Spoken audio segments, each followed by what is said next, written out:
Hayamora. I hope I said it correctly. Those are my only 2 words in Afrikaans. But next week, we'll be launching everything you see in Afrikaans in our solution, so hopefully that'll work for you.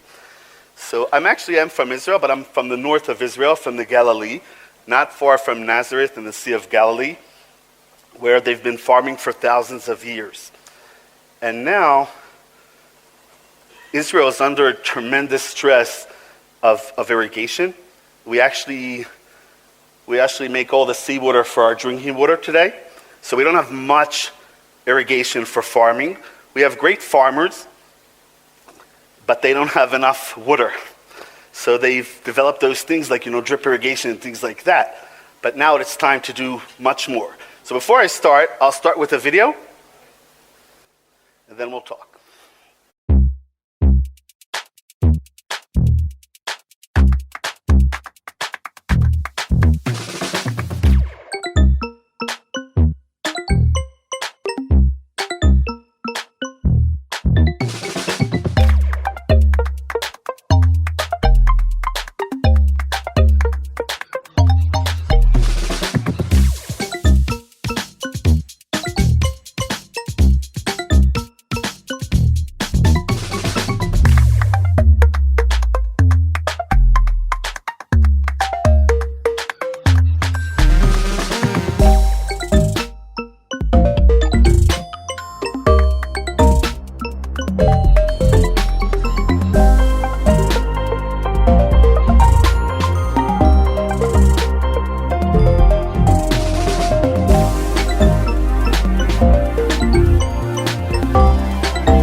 We're able to isolate, find our hot spots.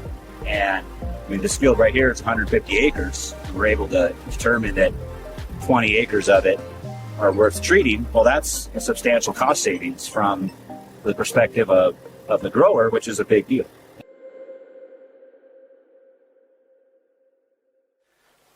So how do we get to that? We spoke a lot about the future. I'd like to talk a bit about AI and how that is going to revolutionize everything that we know. In the next 20, 30 years, AI, artificial intelligence, is going to erase 50% of the jobs we know today and make the other ones more efficient. But unlike the Industrial Revolution, we're not expecting to generate that number of jobs. So we have to think about what we'll be doing in that future. So before I talk about the future of this tremendous robotics and AI revolution, I'll just say that I spent many years in defense. And there we've taken it to the extreme, to what we can do with artificial intelligence and robotics. And now we see that coming to agriculture, and that'll be part of the tremendous revolution that we need to do now. So when we look at agriculture and we saw those figures of the population growing, that was always supported by the ability of agriculture to innovate and to reach those numbers to feed the people. And like was mentioned before, now we stand at a stage that we need to, in the next 20, 30 years, grow food for another 2-3 billion people. And when you look at the crops, like wheat and corn and rice, they've been at their limit for the last 10 years. Potatoes, like was mentioned, is the 4th largest on the globe, actually has the potential to double and even triple, and we need that to be able to make more food for this planet. When we look at the challenges that we have and face, like I said, agriculture, we need to grow a lot more to feed a lot more people. It's not just that we have more people, those people are eating more and different things than they were eating ever before. And on the other side, we have those challenges of climate that we spoke of. We have those challenges of regulation that we see more and more. We spoke about the European community wanting to drop chemicals. How are they going to do that? And if they do that, how is that going to increase production? It will actually reduce production if we go the way that we're doing now. When we talk about technology, it's not something new. If anybody knows the Antikythera mechanism, that is the first computer built by the Greeks more than 2,000 years ago. It was actually able to predict the month, the years, the eclipses, the different seasons of the year, because all of our ancestors were agricultural communities. It was very important for them to know when the beginning of winter and the beginning of summer was. And all of our ancients did that, and it's now time for us to race forward in that. When we talk about artificial intelligence, everyone in this room, if I ask you, will probably say something different. Okay, so I'm not doing the classroom AI, I'm just trying to put it in context for what we're doing in agriculture. So basic AI is training algorithms in computers to do simple things that we do intuitively, like a license plate. We can teach the computer, these are numbers, 1 to 9. If you have that in that little square, that is a license plate. And if that number is in your database, then open the gate. Okay, simple. The next one is machine learning. It's more like a teacher training the students. So in this case, the software engineer is training the algorithm patterns. For example, facial recognition. Anyone who picks up their smartphone, takes an image, you'll see that little boxes coming up on faces. So they train the algorithm, these are eyes, this is a nose, and this is a mouth. If you have all of them in a certain distance, that's a face. I'm not even talking about who is the face. Just that basic, there's a face in the image. Okay, that is someone taught the computer a pattern. The newest and most amazing part of artificial intelligence is deep learning. In this case, we're not really training the algorithm anything. We're just giving it tremendous amounts of data and asking it to look for those patterns. They call it neural networks because it's similar to the neural networks that we have in our mind. They're not neural networks on the computer. We all buy things on e-commerce today. Every time you buy something or every time you search something, those algorithms are learning you. For example, our user is buying products. The computer has classified that user as an athlete. And that athlete is buying organic food. What organic food did it buy? These things. Okay? So now, at that basic machine learning, the computer can recommend, listen, other athletes that bought tomatoes and carrots also bought corn. So buy some corn. But the more advanced things that are happening now, and every time you search for something or you buy something, you see those ads coming up specific for you, it's because they're learning you. So in this case, the computer is not just looking at what other people that are athletes bought, it's looking at other kind of athletes. And what did they buy? The computer found patterns that these other athletes are doing in other areas. In this case, the upper one and the bottom one were buying orange juice. So then they're recommending our user to buy orange juice. Okay, no one taught the computer to think. They're just looking for patterns. And they have endless capacity to look for these patterns. We see this also in agriculture. These are two examples. One is a robot that goes around greenhouses and is detecting the tomatoes. It's detecting how ripe they are and picking them. Okay? The second one is a tractor driving around an orchard and counting the fruit. So it's detecting the fruit and counting them at a very early stage of the season to give a more precise prediction of what you're going to have. In agriculture today, we are collecting data like never before. All of you have smartphones. Everyone on your operations has a smartphone. When they go to the field, they're collecting data, regardless if they want to or not, just because they turned on a mobile app to take them to the field, or they took a picture when they're in the field. Satellites. I assume most of you know Planet Labs. Planet has more than 100 satellites around the globe capturing every centimeter of the globe every day. We don't have the people to look at that. That's why we need the artificial intelligence. And drones. Drones today are a toy with a great camera. It's a robot. Like our smartphone, everyone going to the field will have one of these, if it's relevant for his job. Remember, I talked about the deep learning. So when we look at biological data, because that's what we're looking at in the field, it's not as simple as that license plate. It's not something that we can teach the computer. What we do in deep learning is, because I'm not an agronomist, when I look at these images, even if it says the same thing, I don't see what they're the same about. So we usually try to capture at least 10,000 appearances of each problem. In the beetle, it can be at the larva stage, at the early stage, at the older stage. So for each class, we need to get at least 10,000 appearances. We have an agronomist sitting around and tagging. He's making a little box. That's a beetle. That's early blight. That's whatever. And when he does it 10,000 times, we let the algorithm run. It is going to find features on that leaf, on those images, to understand like we've never done. And we can't even train it to do. And we do this for different things, from before planting to harvest.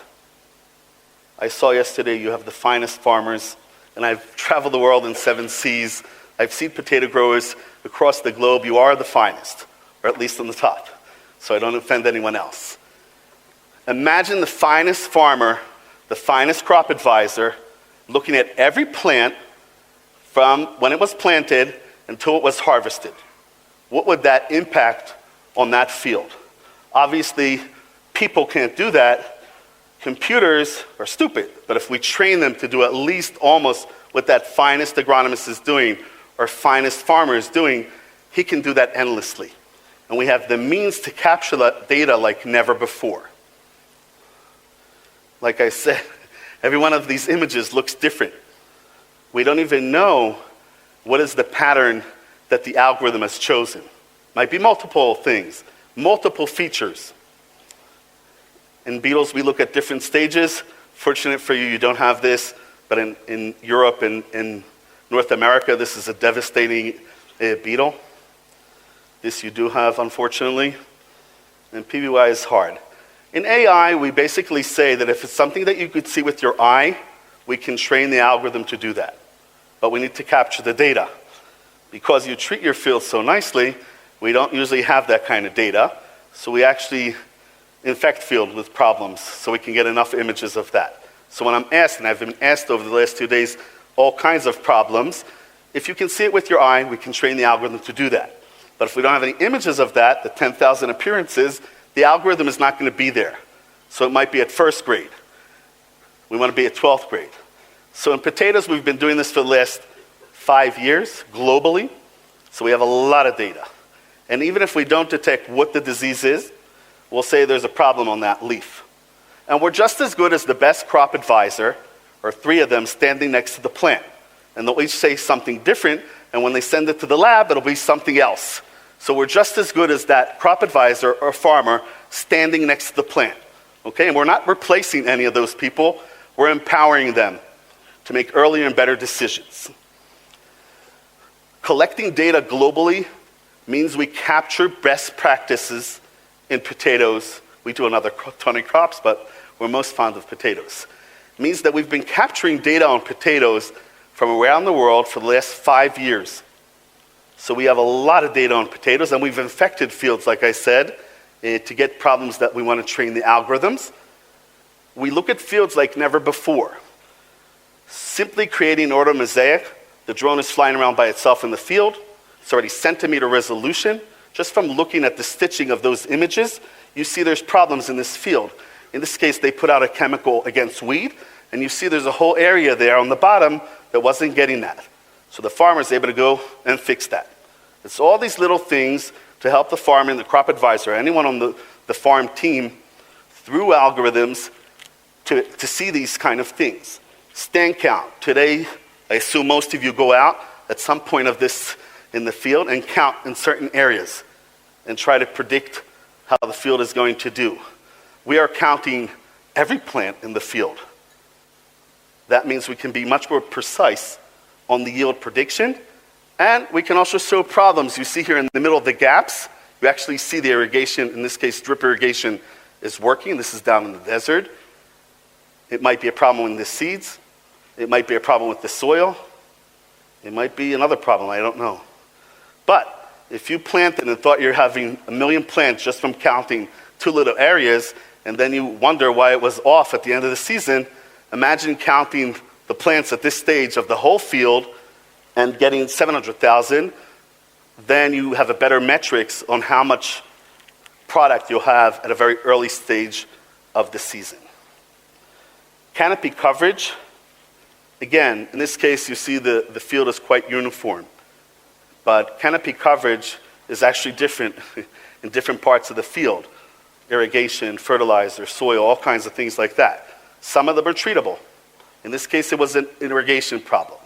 Okay, but we don't have the capacity to be next to every plant. So it's about taking us from field level scouting and field level treatment to almost a plant level insights to enable almost plant level treatment. Imagine that, what would that do? Those are the kind of things that we need to triple the production in this country. And you can see this, not necessarily the crop advisor or the farmer would go so deep in the field into this specific area to see this problem. But once this is coming up from the algorithm, any farmer here, any crop advisor would know there's a problem here that he needs to take care of. And I was talking about capturing best practice. This farmer is a large farmer in Mexico, I think about 1,000 hectares. And what he did is he looked at the canopy coverage over that pivot, and instead of going out to do the sampling, he actually went to the 3 areas of different variations of the canopy coverage, and you can see a high correlation between the low canopy and the amount of crop that came out in that bucket. So we've now trained the algorithm to do that on the entire field as a service for any farmer. So if you fly the canopy coverage, then you can now go out and take those samplings in the different areas and get a much better prediction of what you're going to have there. By far, disease and pests is the thing that we've worked on the most. So the drone is flying around by itself. It's a robot. Okay, it doesn't need us to fly it. But it doesn't know agronomy patterns. It doesn't know to walk in a zigzag. It doesn't know what height to fly. So we've embedded on the app those kind of Superman agronomy patterns. In this case, the drone is flying at 2 meters above the crop, giving us 3 unique things. One, you see, we have the late light there, so it's millimeter resolution. So it's similar only to a crop advisor or a farmer standing next to that plant, somewhere in the field. But you can see we're flying over the entire field, and you can see the left side of the field has a stronger threshold from that problem. And the crop advisor, in this case, actually put out a stronger, more expensive chemical, but achieved a better effect on that field than putting out another chemical on the whole field. And the farmer's actually also happy because he didn't spend any more money, yet he achieved a better effect. And we're also happy because we reduced the amount of chemicals we put out on that field in the food that we're going to eat. And the third thing that you see is when you fly that drone so low, you see the leaf left of the late blight is actually turned over. As you know, pests usually under the leaf, not on the leaf. 20% of those leaves are being turned over from the wind of the drone flying at 2 meters. Okay, giving us a unique visibility into the stem, into the under parts of the plant, like never before. And again, it's so much data, there's no one going to look at this. This is where the algorithm comes in. We train it, and it's finding this and generating reports. We saw this. As much data as we get, potatoes is actually quite similar around the world. Each country has another thing or something that's more, so we try to collect more data to train the algorithms better. It's always a journey. There's multiple challenges in potatoes, and it's different from place to place, so different problems will be in a different class, from first grade to 12th grade. We look at weeds. So if we can detect where the weeds are and create a map for that, we don't have to spray the whole field. We can just send a drone or a tractor. We're agnostic to the data collection or to the spraying. Okay? So if you have a big tractor like outside, it actually works for that tractor. Okay? We all, or most of you, I'm sure, understand NDVI, multispectral, in this case from satellites, and the things that it can help us. But we don't have the time to look at this. And this is where the algorithm comes in. The algorithm doesn't care. It can look at endless hectares every day. The satellite's giving us data every day or once a week. It'll go over that, and it'll also find the differences from the last week, the 2 weeks before, and bring that up as an insight to the crop advisor and to the farmer. So AI is helping us in this endless data that's coming to us. And at the end of the day, the farmer knows his field better than the algorithm, better than anyone else. I heard yesterday one of the companies rotates every 8 years. Once you collect that data, so even every 8 years, you'll have that. And it's meaningful. So if we collect that, it actually helps the algorithm look for those problems in those areas the next time we come around. Disrupting the way we put out chemicals. I'm not against the chemical companies. I actually work with the companies that are in this room. It's not about selling less chemical. It's about being precise. If we look at the medical world that was mentioned before, we look at preventive treatment, and we look at almost personal medicine. Now that is happening in agriculture. So in this case, this is a commercial potato field in Washington. They're monitoring the Colorado potato beetle spreading over the season. The crop advisor skipped spraying instead of spraying 4 or 5 times a season. And when he did decide to treat the field, like you saw in the video, we create that map. He decides what chemical, and he actually chose a stronger chemical, a more expensive chemical, but only on 15% of the field. That's more than 80% reduction of chemical that went on our food. Simple ROI for the farmer. Simple for everything. The same thing with the tractor. In this case, it's corn.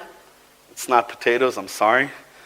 But I know some of you actually grow corn as well, or maize. In this case, we were asked to create a heat map like we showed before for this pest in corn. The only problem is this pest works at night. So we're not capturing the pest at all. We're capturing the damage that pest is doing. So the traffic light in the colors there means areas in the red had a lot more of that. And the crop advisors from John Deere walked it and found a very high correlation and decided to only spray the red boxes. More than 60% reduction of chemical on that field. Impact. Now that we're gathering that know-how globally, we have a responsibility, everyone in this room, not only to impact global food security, but also to make sure that everyone on this globe is getting enough food.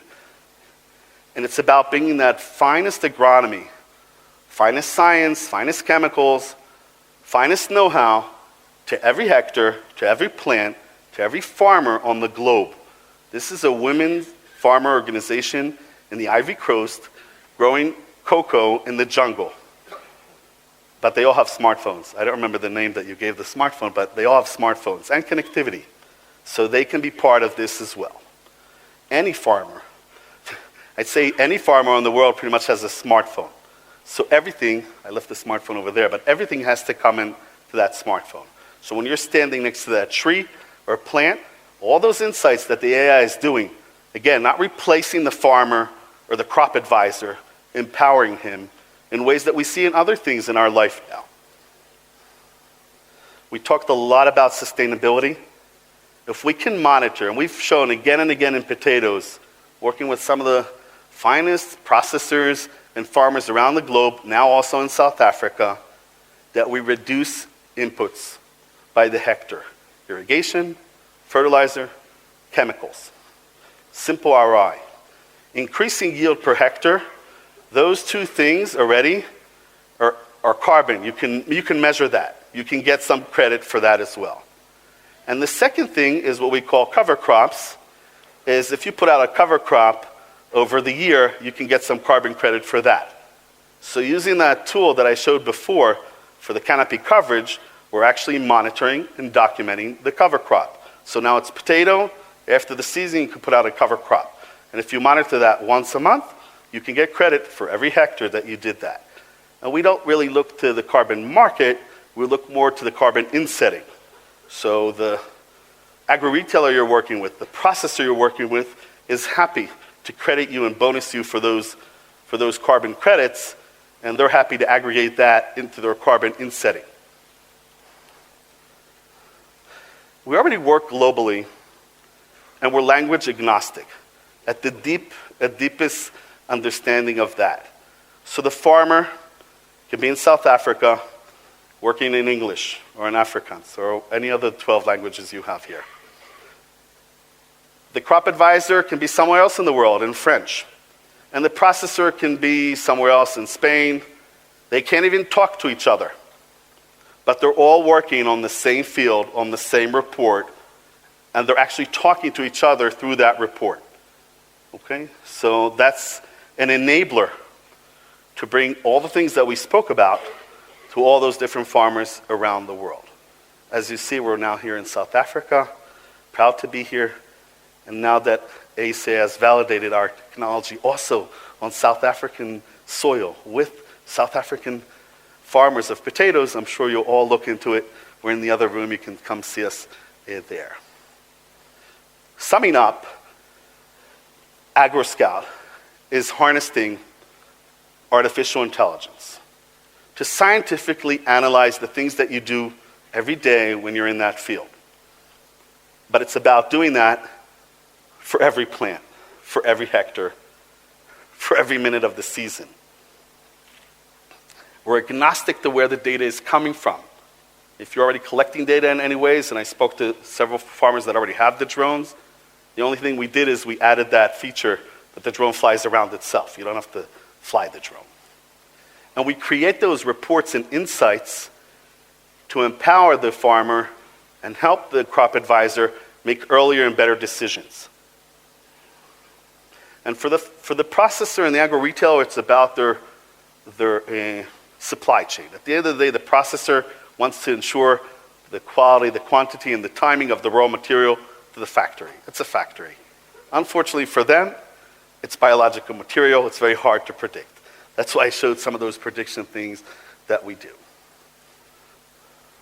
Now, going back. Yes, so we've partnered globally with DJI, launching next month. So if you buy a DJI, you can work with us, including the spraying drones that I mentioned. And here in Africa, we're proud to be with AECI. I assume all of you know them.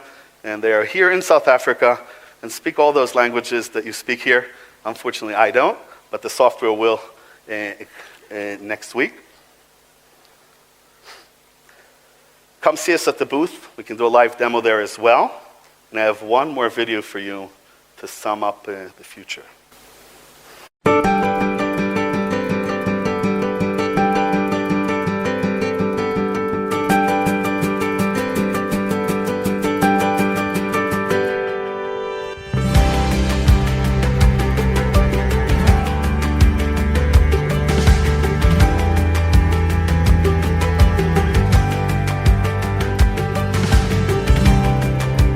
At BirdStop, we bring a new form of remote sensing. We take small off-the-shelf drones, we turn them into satellites that sit on the ground, and constellations of satellites collecting millimeter resolution data at scale without personnel in the field. AgroScout has unique capabilities to collect the relevant data that are helpful for the people that are growing our food. This gives us pest management capacity like we've never had.